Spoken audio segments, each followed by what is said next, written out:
बिस्मिल्लाहिर्रहमानिर्रहीम। अस्सलाम वालेकुम नाज़रीन इकराम, मैं हूं मखदूम शहाबुद्दीन और आप देख रहे हैं मेरा फेसबुक और यूट्यूब चैनल।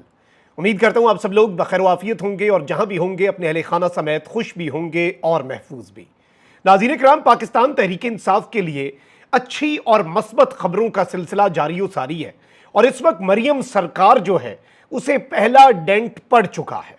मरियम नवाज शरीफ साहिबा का तख्ते लाहौर हिल चुका है और एक बहुत बड़ा फैसला इस वक्त लाहौर हाई कोर्ट से जारी हो चुका है, क्योंकि पहली बड़ी विकेट जो है वो गिर गई है। इसके साथ ही साथ नामालूम अफराद के खिलाफ जस्टिस मोहसिन अख्तर कियानी का बड़ा खड़ाक सामने आया है और जस्टिस साहब ने जो रिमार्क्स दिए हैं केस में, जिसमें एक शायर और अदीब अहमद फरहाद जो हैं उन्हें नामालूम अफराद ने उठा लिया, एबडक्ट कर लिया गया, उस केस के अंदर रिमार्क्स जो हैं वो बहुत अहम हैं, बहुत सिंबॉलिक हैं और बहुत मानी खेज हैं और एक क्लियर डायरेक्शन जो है वो अब हमें मिलती जा रही है कि इस्लामाबाद हाई कोर्ट में अब मुदाखलत भी बहुत मुश्किल होने जा रही है और इस्लामाबाद हाई कोर्ट का ओवरऑल मिजाज जो है वो भी बदला हुआ है।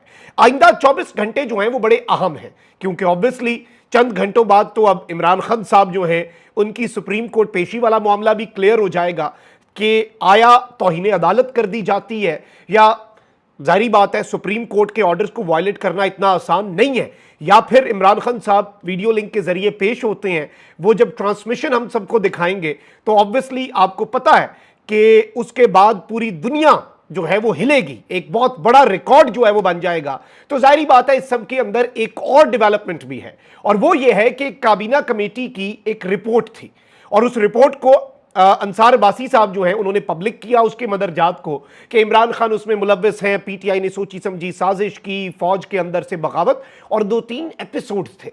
लेकिन उस मामले का भी आज दी एंड हो चुका है और आज उस रिपोर्ट का जो एक और किस्त मंजर आम पर आई है उसने इमरान खान को 9 मई के वाकयात से भी बरीउ जिम्मा करार दे दिया है। वो किस तरह से, उस पर भी बात करते हैं। इस वीडियो को अगर अभी लाइक नहीं किया तो लाइक जरूर कर दें, हमारे चैनल्स को रिपोर्ट किया जाता है ताकि हमारी रीच कम हो सके, हमारी आवाज ज्यादा लोगों तक ना पहुंच सके। ये असर जाहिर इस तरह से होगा कि आप इस वीडियो को लाइक कर दें और ज्यादा से ज्यादा कमेंट्स करें।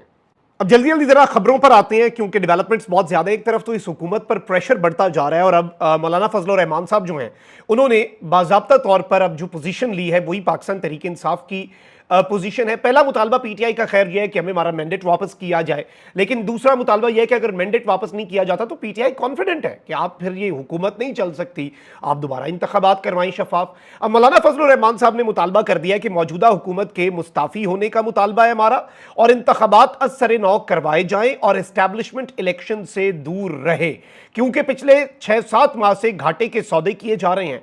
क्या हम सिर्फ लड़ाई के लिए हैं? क्या हमने तरक्की का पहलू खत्म कर दिया है? जिसकी तरबियत लड़ने की होगी वो कभी क़यादत नहीं कर सकता। इन्होंने कहा कि माजी की ऐसी कोई पॉलिसियां हैं जो हम मुल्क को आगे लेकर जाएं, हमारे तहफ़्फ़ुज़ात हैं उनको दूर किया जाता है तो हम सियासी लोग हैं, हम इनकार नहीं करेंगे। मुज़ाकरात के लिए माहौल बनता है तो हम उसकी हौसला अफजाई करेंगे।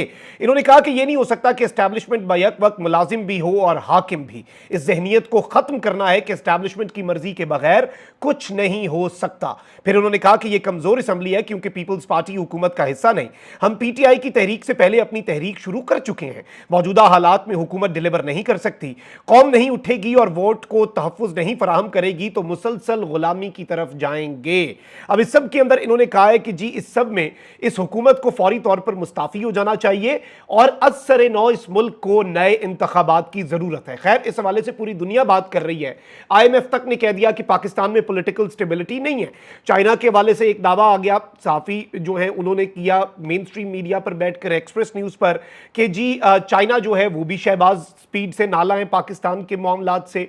फिर सऊदी अरब के वली अहद मोहम्मद बिन सलमान के हवाले से नजम सेठी साहब ने फरमा दिया कि जी उन्हें वो इसलिए नहीं आए क्योंकि पाकिस्तान के अंदर एक पावरफुल फोर्स और अवाम आमने सामने है। इसका क्या मतलब है ये भी हम सबको पता है।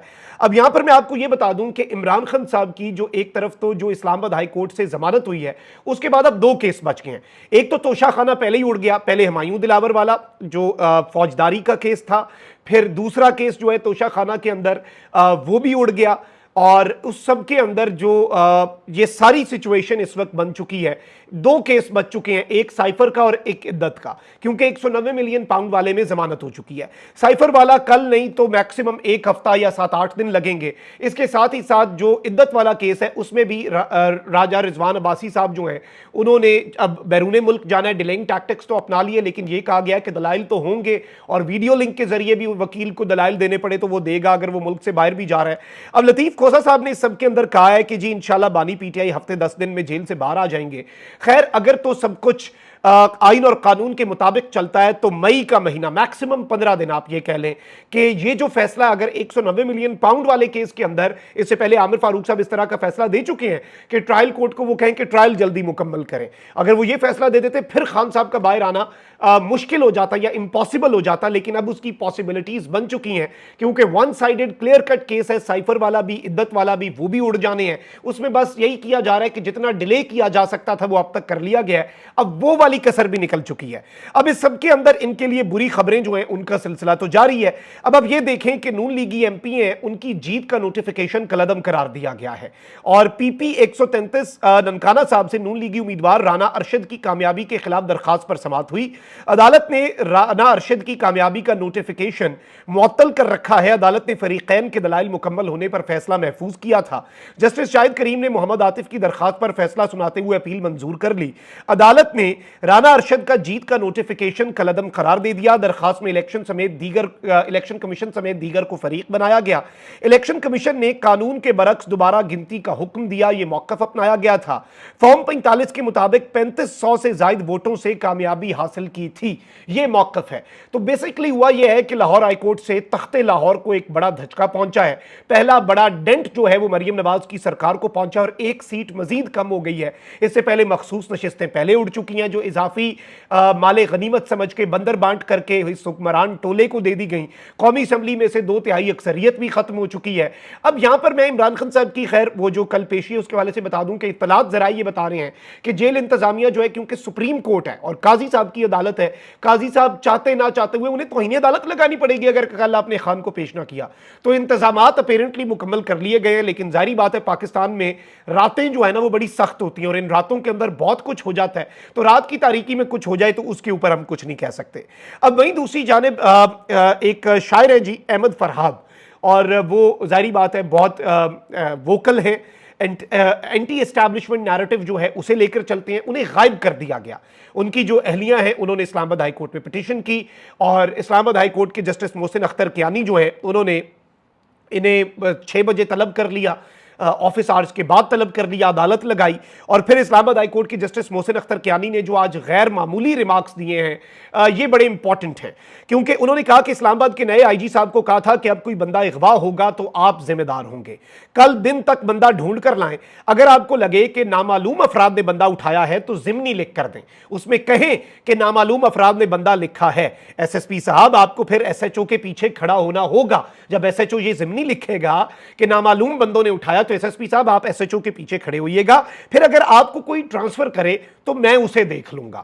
آپ ذرا تگڑے ہو جائیں، ایس ایس پی کو آج یہ کہا بلا کے طلب کر کے کہ ذرا اپنے ایس ایچ او کے پیچھے کھڑے ہونا، تمہارا کسی نے ٹرانسفر کیا یا تمہیں تنگ کرنے کی کوشش کی میں بھی تمہارے پیچھے کھڑا ہو جاؤں گا۔ پھر انہوں نے یہ کہا جسٹس محسن اختر کیانی نے کہ جو لوگ نظر نہیں آتے قانون ان کے لیے نہیں ہے، یعنی کہ جو نامعلوم ہے کیا انہیں لگتا ہے کہ ان کے لیے قانون نہیں ہے؟ کل میں دیکھوں گا کہ سیکٹری دفاع کو بلانا ہے یا ایجنسیوں کو بلانا ہے، یعنی انہوں نے اشارہ دے دیا کہ اس بندے کو آپ بازیاب کروائیں فوری طور پر، ورنہ کل مجھے فیصلہ کرنا پڑ جائے گا کہ پھر میں کل کیا کروں، کس طرف کو جاؤں اور کیا چیزیں کی جائیں۔ اب یہ ساری کی ساری چیزیں اپنی جگہ پر اور یہ بہت بڑی ڈیولپمنٹس ہیں، لیکن جو سب سے میرے لیے انٹرسٹنگ خبر ہے وہ کابینہ کمیٹی کی رپورٹ، جو کہ نگران دور میں کابینہ کمیٹی بنی، کابینہ کے پاس بڑی پاورز ہوتی ہیں، اس نے رپورٹ کے اندر عمران خان صاحب کو قصوروار قرار دیا۔ انصار عباسی صاحب نے لگاتار 2-3 ایپیسوڈز جو ہیں وہ اس کے جاری کیے، ایک میں بتایا گیا کہ عمران خان صاحب اس سب کے اندر انتہائی اہم کردار ان کا ثابت ہوا ہے، یہ ریاست کے خلاف سازش تھی۔ پھر اس کے اندر یہاں تک بتایا گیا کہ جی اتنے بندے وہ تھے جو ایگزیکیوٹرز تھے پارٹی کے رہنما، اتنے بندے پلانرز تھے، اتنے بندے فیلڈ میں تھے، ایک ایک چیز کی رپورٹ ہو گئی جی۔ پھر اس کے بعد انصار عباسی صاحب نے اس کی ایک اور قسط جاری کی، اس کے اندر بتایا کہ اس کابینہ کمیٹی کی رپورٹ کے اندر جو امپورٹنٹ چیز ہے وہ یہ بھی ہے کہ جی ये फौज के अंदर बगावत करवाने की भी एक कोशिश थी। लेकिन अब जो बड़ा दिलचस्प मामला हुआ है वो बड़ा इंटरेस्टिंग है। अंसार बासी साहब ने 2 दिन 9 मई के हवाले से रिपोर्ट के मंदरजात पर स्टोरीज दी, जिसमें ऐसे लगा कि पीटीआई ने सब कुछ तबाह कर दिया, बड़ी साजिश कर दी और पता नहीं क्या कुछ किया, इमरान खान इस सब का कसूरवार है। लेकिन तीसरे ही दिन इसी रिपोर्ट के मजीद मंदरजात पर मबनी रिपोर्ट जो है उस पर अपनी स्टोरी में बताया कि रिपोर्ट में इमरान खान और लीडरशिप के खिलाफ साजिश और मंसूबाबंदी के कोई शवाहिद नहीं मिले। अगर तो शवाहिद नहीं मिले काबीना कमेटी को और काबीना कमेटी कह रही है कि हमें कोई सबूत नहीं मिला, तो उन्होंने ये जजमेंट कैसे ड्रॉ कर ली? ये जो रिपोर्ट है ये 1 मिनट से पहले अदालत में उड़ सकती है। अब इस सब के अंदर 9 मई के हमलों से मुतल्लिक ये लिख रहे हैं अंसार बासी साहब के निगरान हुकूमत की रिपोर्ट में इमरान खान और दीगर के खिलाफ आयद करदा अपने इल्जामात के हवाले से शवाहिद पेश नहीं किए गए। अब इस सब में ये कह रहे हैं कि रिपोर्ट में इमरान खान और दीगर रहनुमाओं पर 9 मई के हमलों की भरपूर प्लानिंग का इल्जाम आयद किया गया था, लेकिन रिपोर्ट में शवाहिद पेश नहीं किए गए, ना ही तफसीलात बताई गई हैं कि इमरान खान ने और दीगर ने 9 मई के हमलों की मनसूबाबंदी कैसे, कब और कहां की। 9 मई की रिपोर्ट तैयार करने वाली काबीना कमेटी में शामिल एक जरिए ने यह बताया कि तमाम मतलूबा शवाहिद मुतलका हुकाम बशमूल वजारत दाखिला, दिफा और कानून के पास मौजूद हैं।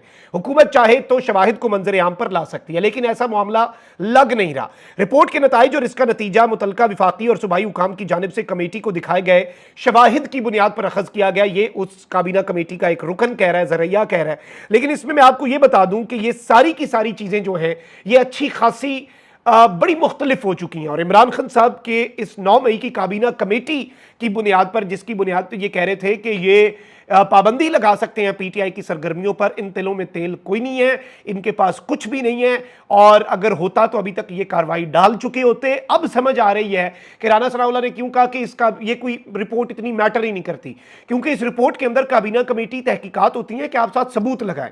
इन्होंने सिर्फ इल्जामात आयद किए हैं। अब ये इल्जामात वो उन्होंने किस तरह से अखज किए ये बताने से कासिर है। और अंसार बासी साहब ने भी इसकी आखिरी किस्त में इसका धड़म तख्ता कर दिया है, और यही वजह है कि इस काबीना कमेटी की रिपोर्ट पर अभी तक कोई बहुत बड़ा एक्शन नहीं लिया गया, क्योंकि अगर कोई सबूत होते तो एक्शन लेते। कमेंट सेक्शन में राय का इजहार जरूर करें। अपना बहुत ख्याल रखें। निगमान पाकिस्तान जिंदाबाद।